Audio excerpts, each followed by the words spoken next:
our hearts, we have 4 readers. We will read the story. You're welcome to follow along with your insert if you want, or just listen with your ears. So we'll just pass the mic, and I have them. How about I stand over here, because I think I'm wired up for sound, so those guys can. So this comes as an insert in your bulletin if you want to follow along. So this is from John chapter 9, verses 1 through 41. Walking down the street, Jesus saw a man blind from birth. His disciples asked, "Rabbi, who sinned, this man or his parents, causing him to be born blind?" Jesus said, "You're asking the wrong question. You're looking for someone to blame. There is no such cause-effect here. Look instead for what God can do. We need to be energetically at work for the one who sent me here, working while the sun shines. When night falls, the workday is over. For as long as I am in the world, there is plenty of light. I am the world's light." He said this and then spit in the dust, made a clay paste with the saliva, rubbed the paste on the blind man's eyes, and said,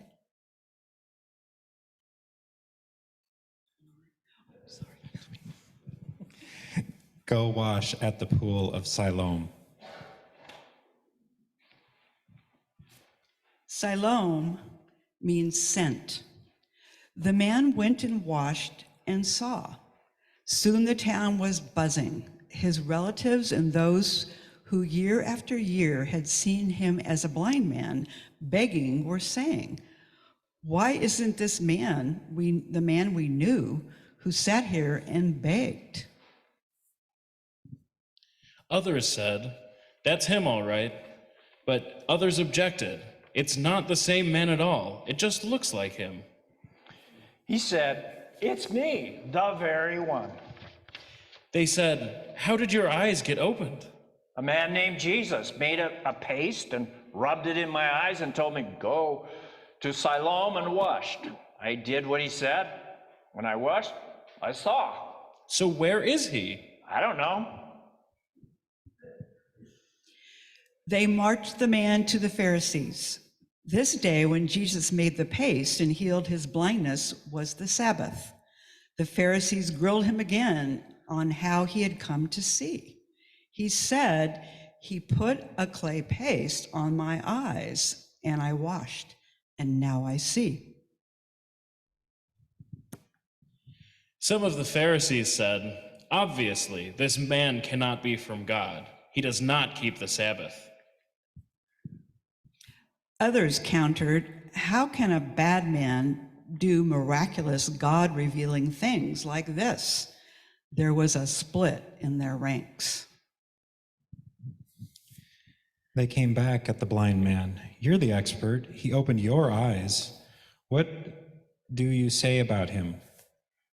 He said, "He's a prophet." The Jews didn't believe the man was blind to begin with. So they called the parents of the man, now bright-eyed with sight. They asked them, "Is this your son, the one you say was born blind? So how is it that now he sees?" His parents said, "We know he is our son, and we know he was born blind, but we don't know how he came to see. Haven't a clue about who opened his eyes. Why don't you ask him? He's a grown man and can speak for himself." His parents were talking like this because they were intimidated by the Jewish leaders, who had already decided that anyone who took a stand that this was the Messiah would be kicked out of the meeting place. That's why his parents said, "Ask him. He's a grown man." They called the man back a second time, the man who had been blind, and told him, give credit to God. We know this man is an impostor." He replied, "I know nothing about that one way or the other. But I know one thing for sure. I was blind, now I see. They said, "What did he do to you? How did he open your eyes?" I've told you over and over, and you haven't listened. Why do you want to hear it again? Are you so eager to become his disciples? With that, they jumped all over him.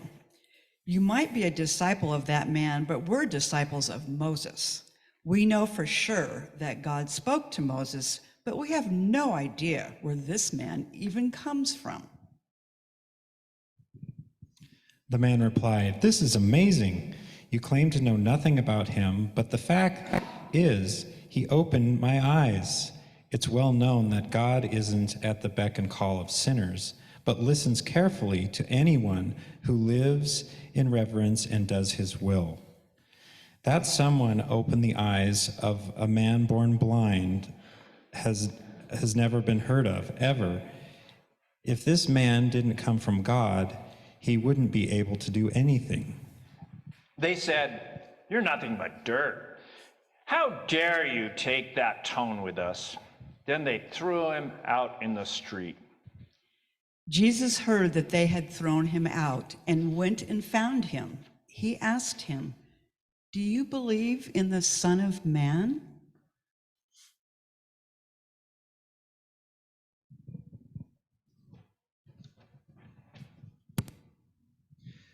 The man said, "Point him out to me, sir, so that I can believe in him."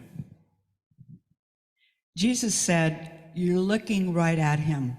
Don't you recognize my voice?" "Master, I believe," the man said, and worshiped him. Jesus then said, I came into the world to bring everything into the clear light of day, making all the distinctions clear, so that those who have never seen will see, and those who have made great pretense of seeing will be exposed as blind. Some Pharisees overheard him and says, "Does that mean you're calling us blind?" Jesus said, if you were really blind, you would be blameless. But since you claim to see everything so well, you're accountable for every fault and failure. This is the reading of the word this morning.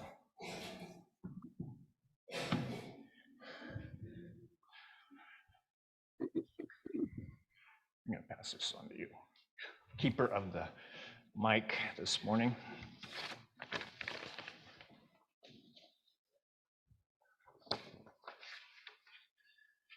Well, as you can tell, this is another longer story than normal that we hear in church. Just because there's several stories, a number of stories told in the Gospel of John, which is the gospel we're kind of focusing on during this Lenten season. And John has these larger developed stories, like, for instance, last week when we heard the story of the Samaritan woman at the well. This is in that vein, similar, uniquely told in John's gospel. But there's a lot there, so I'd like to unpack a little bit of that with you this morning.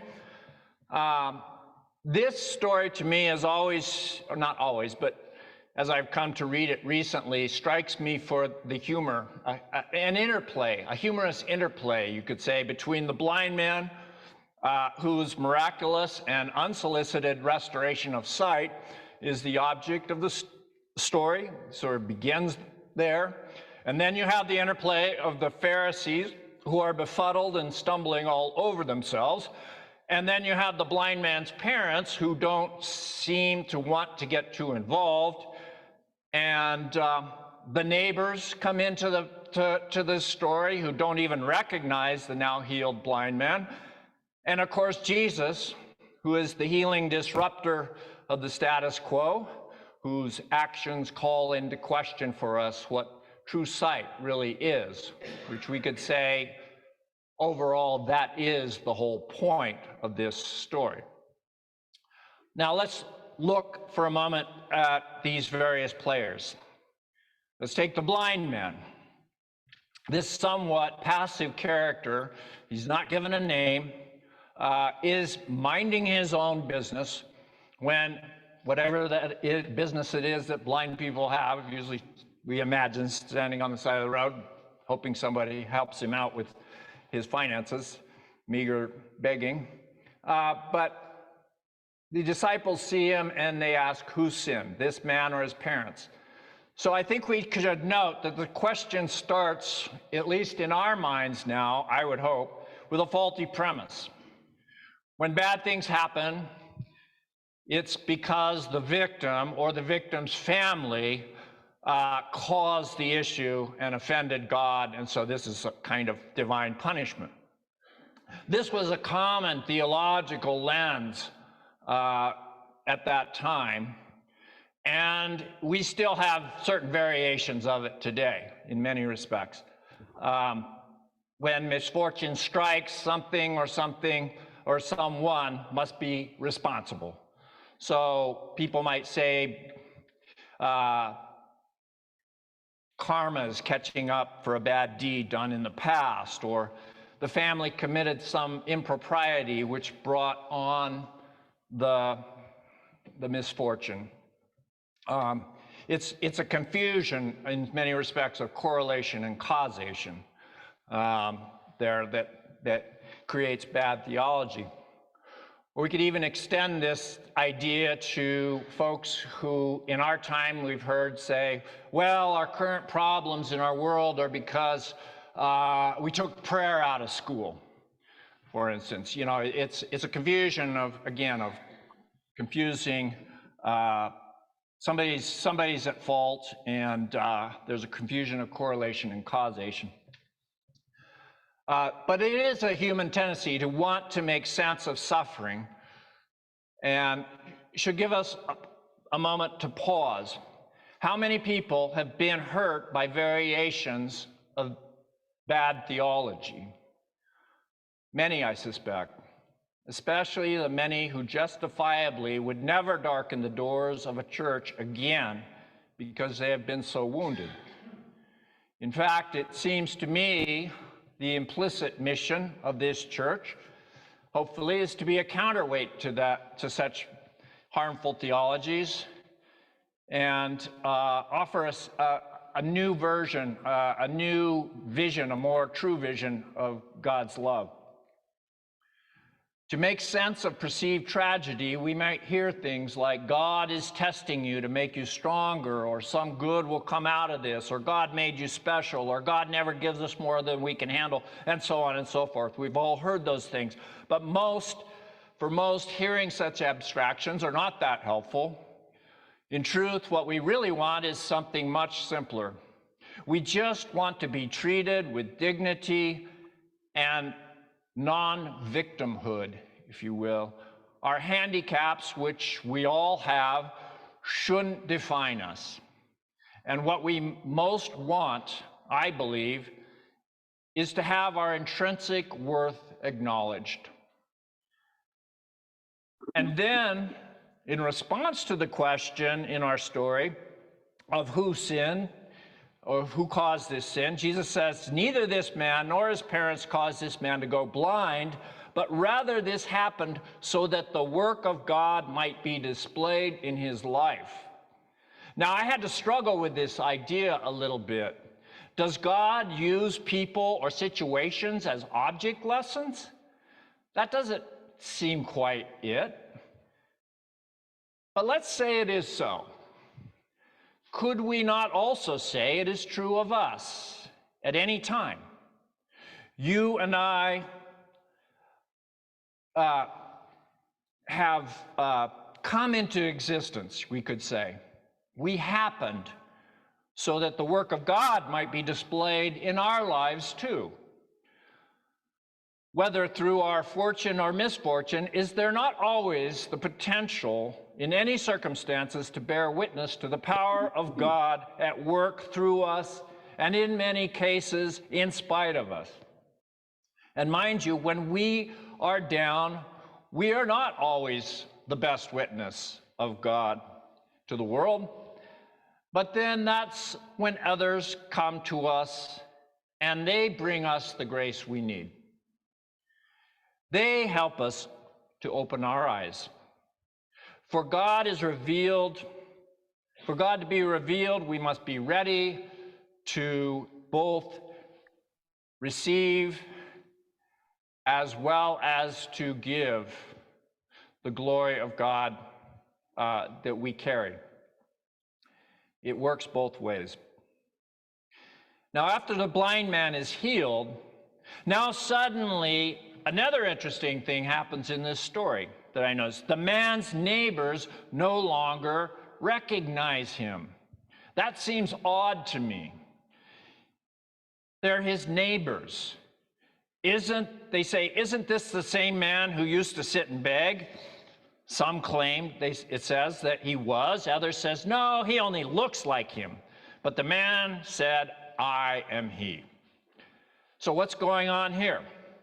Has the man really changed that much? Did they not really know him that well? Or was it only the man's blindness that they knew him by? In this story, the neighbors perhaps were so used to knowing and defining this man by that guy who was blind that once he changed, they didn't know who he was.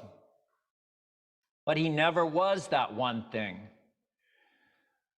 But once his defining handicap was gone, the story tells us they don't recognize him anymore. Change and growth, as we know, are a part of our life. Sometimes we want or expect people to stay the way they are, or we want to define them by one thing, and that's not who they are. We grow, we struggle, we heal, we win, we lose, we evolve, we devolve, we learn, we forget. In short, we change. Any of us who've raised kids know that this is true. Not only is this blind man the victim of bad theology, he's also a victim of being externally defined by others and limited by others. The story also raises the question, who gets control of healing? The religious authorities are all wrought up over the ownership of healing. Who does this Jesus character think he is? He heals on the Sabbath. How is this rabbi, quote unquote, who heals on the Sabbath, how is he legitimate?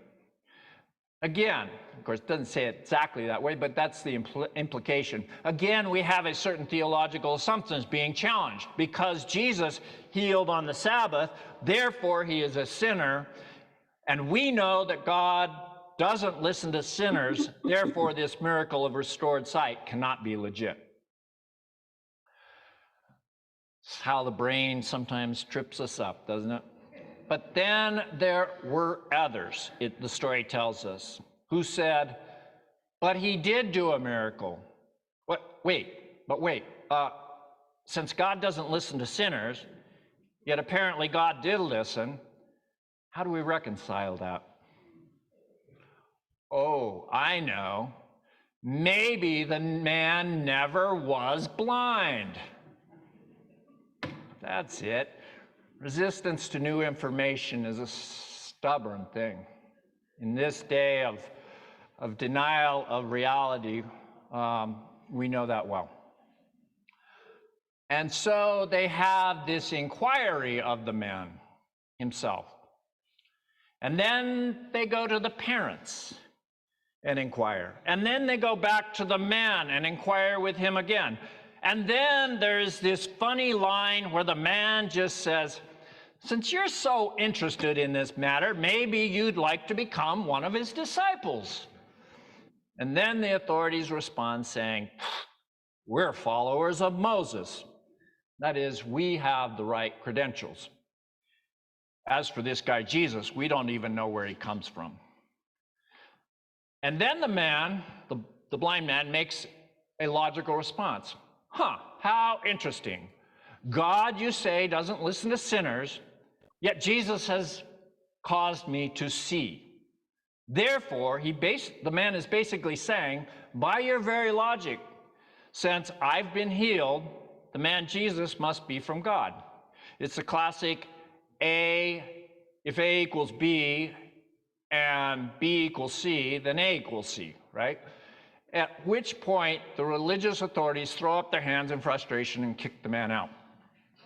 The whole section from verse 13 to 34 raises a relevant question we might consider. Who owns healing? Who gets to say who gets healed and how? And why should it matter? Healing is healing. And the proof is in the facts. The formerly blind man says it most succinctly when he says, I don't know how it happened. I don't care if this man, Jesus, is viewed as a sinner or not. All I know is I was blind and now I see. Isn't that great? Who cares where it comes from as long as the restoration and healing happens? It reminds me of another passage in Matthew's gospel where John the Baptist is imprisoned, and John sends some emissaries of his to Jesus because he's hearing all these rumors about Jesus. He says, are you the one who is to come, or are we to expect another? And Jesus' response is, well, tell John this. The blind receive sight, the lame walk, those who have leprosy are cleansed, the deaf hear, the dead are raised, and the good news is proclaimed to the poor. Blessed is anyone who does not stumble on account of me. It's kind of the same thing. Hey, look at what's happening. Make your judgment based on that. Again, it's not who cares how healing happens or where it comes from. Healing is healing, and it is the formerly blind man who declares his own restoration, not the authorities, not even Jesus. Healing comes from God through various means. It's not owned by any one scientific discipline. It's not owned or shouldn't be owned by any one, in our time, health network or hospital. Healing is not exclusive to Western or Eastern methods. Healing comes from God, by which practitioners are given certain techniques and knowledge, but no one party controls it. The whole comedic interplay between Pharisees and the blind man and the family of the blind man reflect another truth about humans. We protect our institutional turf. And when we do this, whether it be loyalties to our educational systems or our religious institutions or medical institutions, to name a few, we can easily lose sight of the basic wholesome goals for which those institutions were formed. In all three of those institutions I just mentioned, education, medicine, and religion, the basic mission one could perhaps generalize is toward wholeness and health. Whether it to be education, the education of the mind, the healing of the body, or the health of the soul, the mission is always front and center, should be in institutions, and they get in trouble when they lose that. As well do we as individuals get in trouble when we forget our mission as individuals, which is to be as Christ to others and to ourselves. So here in this story, we see the classic example. The Pharisees get so wrought up over who did the healing, how it happened, and whether it happened at all. And then this outsider, Jesus, comes in and does what he does. It becomes a threat, even though what Jesus is doing is good. But good is ultimately defined by the person receiving the good, not the institution. Do you see a reflection of us, maybe, in this story? That's what it's designed for. Any of us who work within institutions, I suspect, have seen this, losing the mission. It's easy to do when organizations exist for their own sake, rather than for the sake of the work they were created to perform. And as I said, that also applies to us as individuals. And that is why I think churches, this church in particular, has to always be asking the question, what is the mission now? How is it happening?